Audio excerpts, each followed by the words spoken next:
Les avantages du marketing en tant qu'une PME autochtone. Écoutez, j'étais un petit peu hors contexte ici. S'il y avait plus d'autochtones, d'entrepreneurs autochtones, sûrement que j'aurais plus une pertinence.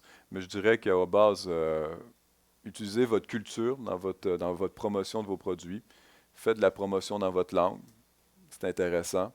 Euh, utilisez votre géographie, votre connaissance du territoire, votre mode de vie, surtout si vous êtes dans le domaine de l'écotourisme. C'est très intéressant.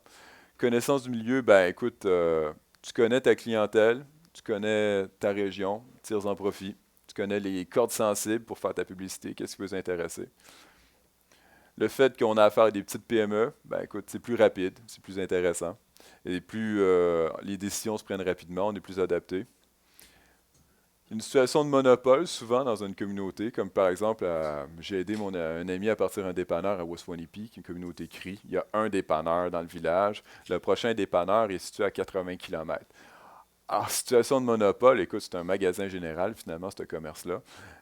C'est sûr que c'est un bel avantage. Évidemment, ça peut être un défaut. Si tu vends trop cher, la population peut se virer contre toi, puis ils vont dire: Ah, on sait bien, il y a un monopole, ils abusent de nous autres. C'est sûr qu'il faut toujours donner un bon service à la clientèle. Et la chaleur humaine des peuples autochtones. Toujours agréable. Outils de communication à votre disposition, vous êtes un entrepreneur. Évidemment, ça dépend de votre segment de marché, votre budget. Évidemment, tout le monde voudrait faire de la publicité à TVA pendant le prime time, les nouvelles. Malheureusement, c'est pas tout le monde qui peut se payer ça. Mais il y a des solutions pas chères si vous êtes une PME. Bâtissez-vous une bonne liste de clients. C'est qui tes clients? Déjà, avoir juste un mailing list, déjà, c'est intéressant pour les connecter, les contacter. Les médias sociaux, Facebook, toujours très intéressant. C'est pas la panacée, mais c'est quand même un outil pas cher que tu peux utiliser. Et le marketing de proximité, soit aller se présenter, rencontrer les gens. Faites comme vous faites là en ce moment, participez à des événements communautaires. Prenez événements, comment on pourrait dire aujourd'hui? Un événement communautaire ou entrepreneurial, c'est ça. Et là, vous ferez connaître. Et puis, plan marketing en tant qu'individu. Écoutez, je pense que j'ai pas de leçon à faire à personne ici. Je vous regarde tout le monde, vous êtes tous très beaux. Et vous avez l'air tous très sharp, là. Mais bon, évidemment, je pense que savoir vendre sa personne en tout moment, dont c'est toujours 51% c'est vos aptitudes, mais 49% c'est votre attitude qui fait la différence. Un bon chasseur aussi, on pourrait dire, c'est celui qui récolte, qui amène des gibiers, qui attrape.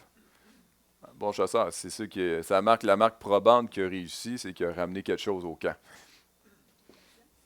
Oui, évidemment, ça amène la patience. Mais au final, c'est quand même celui qui ramène à manger. C'est quand même c'est qui est intéressant. Un bon entrepreneur, c'est quoi? Bon, j'ai une vision un petit peu simpliste, mais je dirais que c'est celui qui fait le plus de profit. Peut-être, celui qui a du succès dans ses entreprises. Il y a des gens qui ne seront peut-être pas d'accord avec ça, mais bon, reste que c'est quand même avoir du succès, réussir. Puis on y arrive comment? Ben écoutez, moi, pour boucler la boucle, je dirais que celui qui va bien utiliser ses outils, ses outils marketing, et surtout qui va suivre son plan marketing, qui va l'appliquer. Et ça, un plan marketing, ben c'est tous les jours, tu te lèves, tu te dis, qu'est-ce que je peux faire, comment je l'applique. Il ne faut pas dormir sa switch, excusez l'expression, là, mais je veux dire, il faut tout le temps être proactif et chercher à vraiment toujours chercher des nouveaux marchés. Et puis aussi, c'est de réfléchir avant de se lancer en affaires. Faire ses études, aller chercher son marché cible, savoir c'est quoi le segment de marché que tu vas aller chercher. Je vois que beaucoup de gens partent avec l'idée en affaires. J'ai vu des entrepreneurs qui ont un petit peu une pensée magique. Ah, ça va bien aller. Ouais. Es-tu sûr que ça va bien aller? Es-tu prête? Et puis, il est où ton marché? Ben, c'est ça. C'est ça ta job.